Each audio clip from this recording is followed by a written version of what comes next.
desarrollo del estado de emergencia, aplicaremos un aislamiento preventivo obligatorio para todos los colombianos. Un aislamiento preventivo obligatorio para todos los colombianos. Todos los colombianos.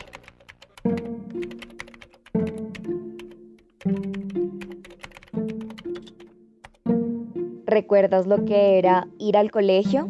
Quizás para algunos fue un tiempo mejor que para otros, pero sin duda para todos quienes tuvimos la oportunidad de vivirlo, nos dejó una huella indeleble. No había nada como madrugar a contarle a las amigas y amigos los chismes del fin de semana, jugar a hacernos peinados o jugar al fútbol en los descansos. Y ni hablar de las travesuras esas de las que ahora nos reímos cuando las recordamos, junto con las sanciones que quizás en esa época eran exageradas, pero que con los años les vamos hallando el sentido. La lógica matemática y la comprensión lectora son muy importantes, claro, pero en realidad el colegio también tiene otros fines. Es allí donde descubrimos qué no nos gusta y para qué somos buenos. Aprendemos a hacer amigos, a socializar, a trabajar en equipo, también a tolerar situaciones que exigen de nosotros resultados bajo presión. Desarrollamos el pensamiento crítico y aprendemos a preguntar de frente cuando no entendemos algo, entre otras herramientas que son las que en realidad día a día ponemos en práctica. El colegio es el lugar donde más tiempo pasábamos después de nuestra casa. Y para muchos, estas paredes representan un segundo hogar, un entorno protector y seguro, donde niños, niñas y adolescentes reciben los alimentos que faltan en sus casas, lejos de la violencia intrafamiliar, donde encuentran también cariño y la confianza para ser y soñar. Varias generaciones de colombianos hemos crecido con la siguiente frase: vaya, estudie si quiere ser alguien en la vida. Si ya sabemos lo esencial que es ir al colegio, ¿por qué hemos permitido que llevemos más de un año sin que millones de niños y adolescentes pisen los salones de clases? La pandemia hizo la desigualdad más evidente que nunca. Los colegios privados hacen malabares para que su enseñanza sea presencial. En cambio, los colegios públicos hacen malabares para que la información, aunque sea, llegue a sus estudiantes por correo o por mensajes de WhatsApp. De alguna manera, las instituciones se las han arreglado para que la información llegue. Pero ¿qué pasa con todas estas herramientas y habilidades que nos dejó el colegio para la vida? ¿Se pueden aprender a través de una pantalla? ¿Qué pasa con los niños y niñas para quienes el colegio era su entorno protector y el alivio para su vulnerable realidad? En el 8º capítulo de Humano Podcast hablaremos del derecho a la educación durante la pandemia, el fracaso colectivo de cerrar los colegios por más de un año y las lecciones que nos puede dejar para futuras crisis. Mi nombre es Edgar Quintero. Y el mío es Laura Parada. Humano Podcast es un proyecto en el que analizamos diferentes realidades, llevando hasta tu oído investigaciones, reflexiones, conversaciones y debates con un enfoque de derechos humanos. Bienvenidos.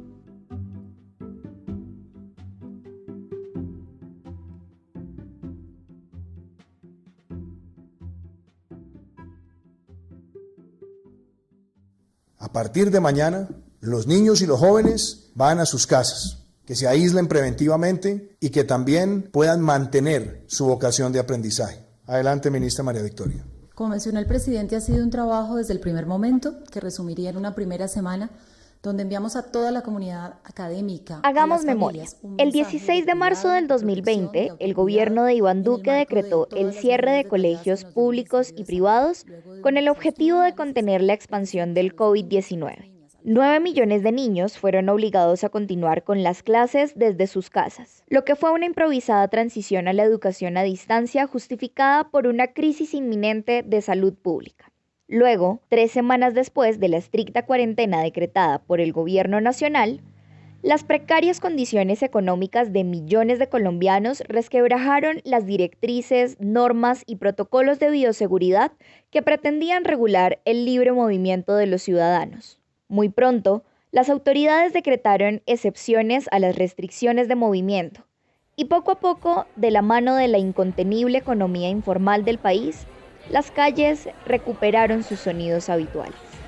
El regreso a las clases presenciales nunca contó con la fuerza social de una ciudadanía empobrecida y harta, ni con el apoyo de una clase política responsable, y los sectores educativos más organizados, como los sindicatos de profesores, se opusieron con vehemencia a la presencialidad. Tenemos diferencias significativas con el gobierno por cuanto insiste en aplicar unas directrices a sabiendas de la situación que hoy tiene el país. Por lo tanto, le hemos dicho, si hay voluntad de negociación, pongámonos de acuerdo, porque los maestros queremos volver a la escuela y colegios de manera presencial. Pero hay que saber definir el momento y sobre todo, sobre la base de que tengan las condiciones en materia de bioseguridad.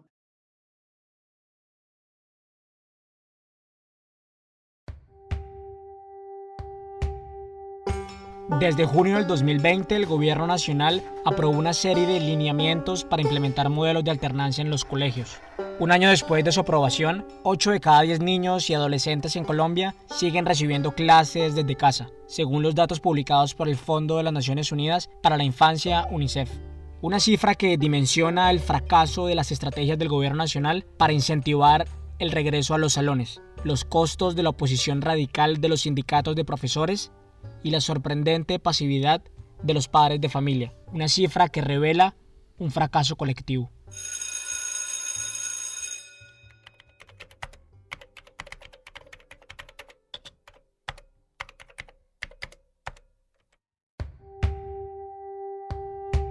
Los derechos fundamentales a la educación y al desarrollo integral de los menores han estado seriamente afectados durante más de un año, como lo argumentó en su momento la Red Papás, una organización de padres de familia que abanderó la urgencia de volver a clases y presentó una tutela contra varias autoridades para exigir el regreso inmediato a las aulas. La tutela fue negada. Sin embargo, escuchen a la epidemióloga Margarita Ronderos, una de las firmantes de la tutela. Y le han metido muchísimo miedo a los papás que tenemos que deshacer, tenemos que hacer que los papás confíen en que los niños les va peor con la influenza el año pasado o con el virus sincitial respiratorio el año pasado, que lo que les puede ir con el COVID. Les va muchísimo peor, el daño a largo plazo de no asistir a la escuela es gravísimo. Imagínense los niños en zonas rurales, ¿sí? Es muy grave el daño que se hace de no asistir al colegio, mientras que el daño que hace el COVID es cero.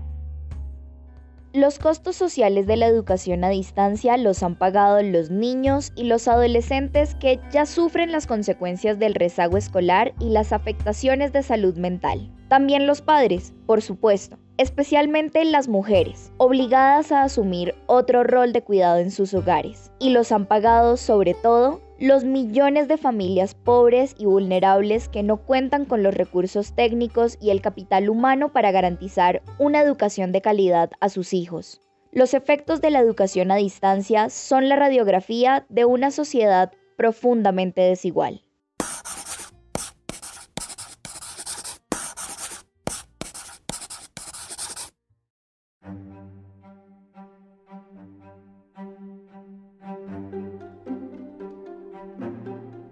Antes de la pandemia, la educación primaria y secundaria en Colombia estaban mejorando. Según el Censo Nacional Agropecuario realizado en el 2014, el 96% de los niños y niñas de centros urbanos y el 88% de las zonas rurales estaban terminando su educación primaria.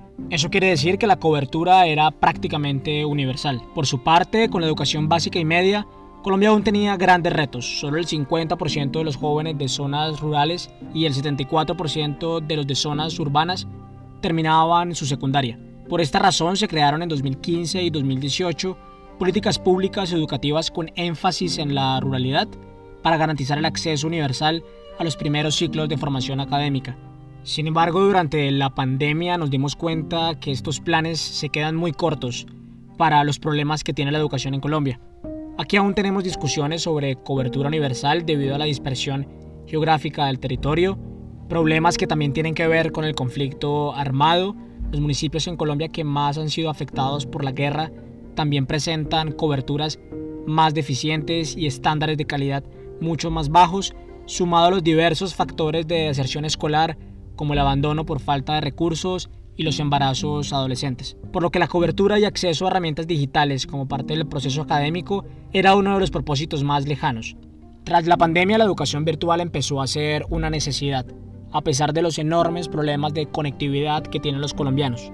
Según la encuesta Calidad de Vida realizada por el DANE en el 2018, solo el 52% de la población colombiana tiene acceso a Internet y el 36% acceso a un computador desde casa. En la práctica, miles de estudiantes dejaron de asistir al colegio, en especial en el campo, donde los grupos armados incrementaron en un 113% el reclutamiento armado forzado. Todo esto es consecuencia de la suspensión de clases, de hogares con más de un hijo y solo una computadora o un único celular con acceso a datos, y la ausencia de tutores en el hogar que guíen el uso de las plataformas educativas y el desarrollo de las tareas en casa. Además, debemos recordar la desigualdad estructural que existe de acuerdo a las brechas por ingresos y estratos sociales que existen en el país. De acuerdo con el estudio Separados y Desiguales, creado por De Justicia, el sistema educativo colombiano segrega a las personas por clases sociales, y antes que ser un camino de superación y movilidad social, es un mecanismo de reproducción de las jerarquías sociales. En palabras de Justicia, en Colombia existe una especie de apartheid educativo. Los ricos estudian con los ricos y los pobres con los pobres. El 98% de los niños, niñas y jóvenes de estrato 1 estudian en colegios oficiales, mientras que el 96% de los pertenecientes al estrato 6 estudian en colegios privados. Según el DANE, a 2020 hubo 153.600 estudiantes menos que en 2019. No obstante, el nivel de matrículas fue alto, 8 millones en colegios públicos y 1.900.000 en colegios privados. Esta educación segregada deja en evidencia que los perjuicios ocasionados por la pandemia en los procesos de aprendizaje son la regla general. Aunque los gobiernos locales implementaron planes como el préstamo de equipos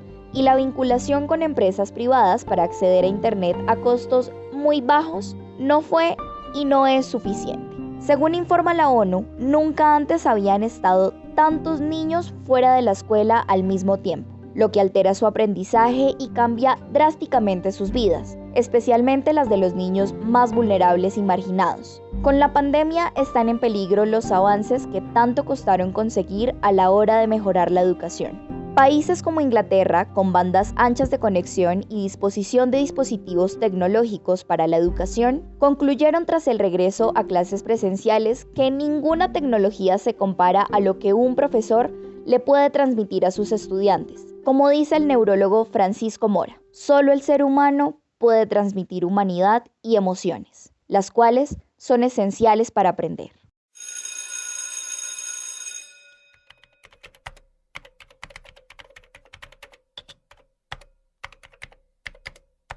La falta de clases presenciales tiene como consecuencia otro tipo de daños colaterales que van más allá de los retrasos e interrupciones del proceso académico. Los niños de 0 a 5 años simplemente han dejado de socializar con otros niños, pues la educación inicial sufrió el grado más alto de deserción escolar. Y aquí también son muy marcadas las brechas por ingreso. Los hogares con mejores condiciones económicas matriculan a más temprana edad a sus hijos. Y la falta de recursos hace muy costoso delegar parte de la formación de los hijos a entidades educativas y la imposibilidad de contratar a alguien que les ayude en las tareas del hogar.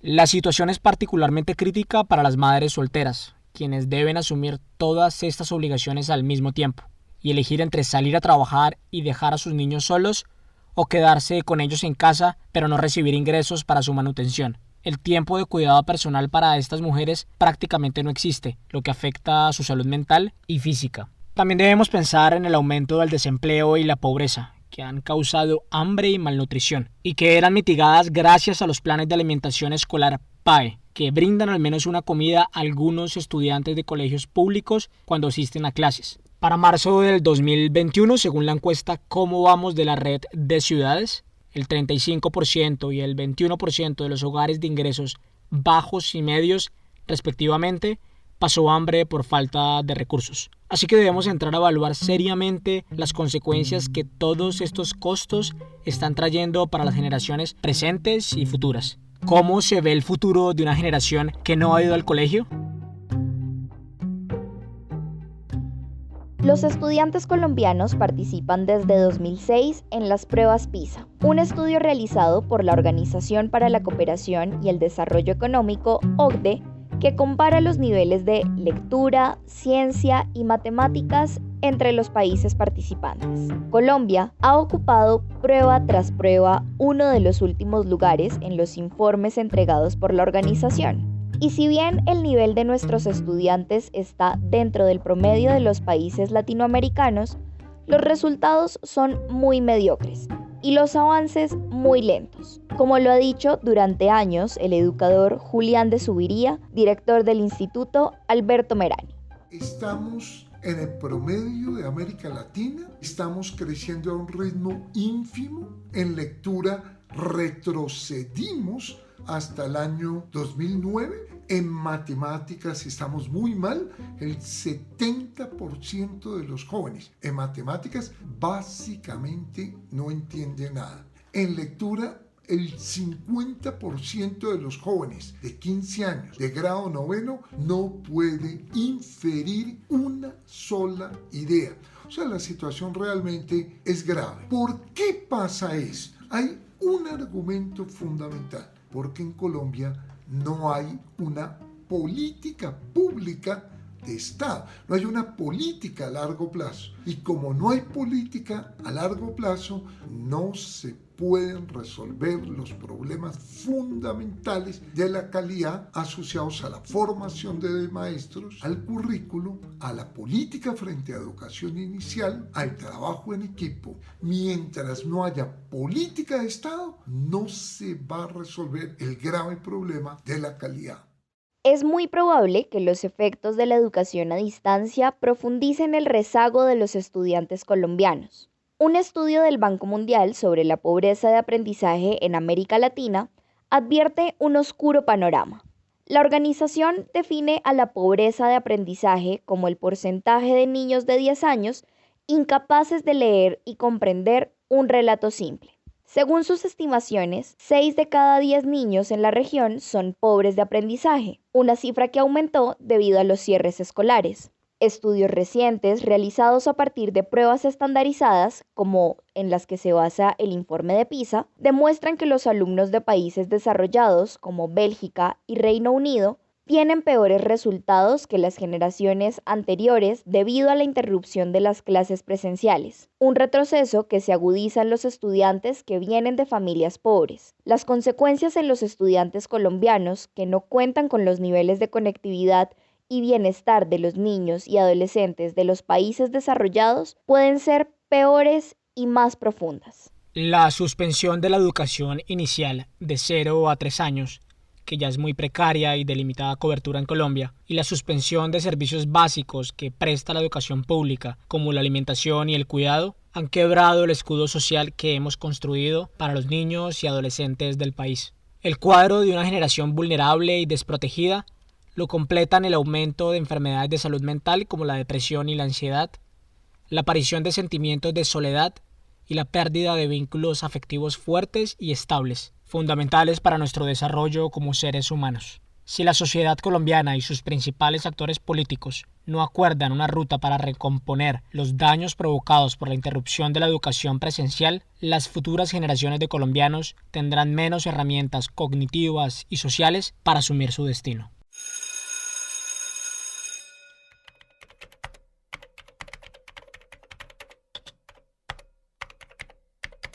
El pasado 17 de junio, el Gobierno Nacional le ordenó a las Secretarías de Educación locales establecer una fecha para el regreso a la presencialidad después de las vacaciones de mitad de año.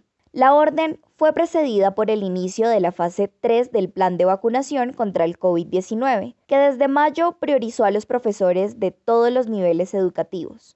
A partir de hoy arranca en el país la tercera etapa del plan de vacunación que prioriza a las personas entre 50 y 59 años y también a los maestros de instituciones públicas y privadas. La etapa 3 de vacunación contra el COVID-19 que incluye a los maestros y al personal del sector educativo, directivos también, público y privado. La ministra de Educación, María Victoria Angulo, aseguró que para finales de julio todos los colegios del país volverían a clases presenciales, un anuncio positivo que debe complementarse con un plan para nivelar el aprendizaje de los estudiantes, recomponer los vínculos entre los colegios y las familias y diseñar estrategias alternativas para las futuras crisis, así como tener una implementación estricta y suficiente de todos los protocolos de bioseguridad.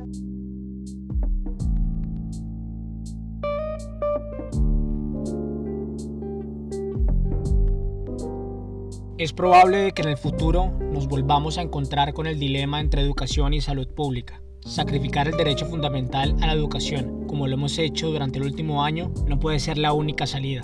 Debemos inevitablemente balancear derechos, tomar decisiones y asumir costos en búsqueda del bienestar general. Pero el bienestar general es un terreno en construcción y debe estar abierto a la discusión. No deja de ser sorprendente que el miedo colectivo a una enfermedad tenga efectos tan evidentes en el cierre de colegios, pero no en la apertura de bares y centros comerciales. Ojalá fuera tan sencillo cuantificar los costos que nos está dejando la ausencia de las clases presenciales, como se cuantifican las pérdidas de un negocio. La urgencia del debate tal vez sería más evidente. La educación de millones de niños y adolescentes no puede ser un interés secundario para el Estado, la sociedad civil organizada y la opinión pública. La facilidad con la que prescindimos de los derechos de los menores es inquietante.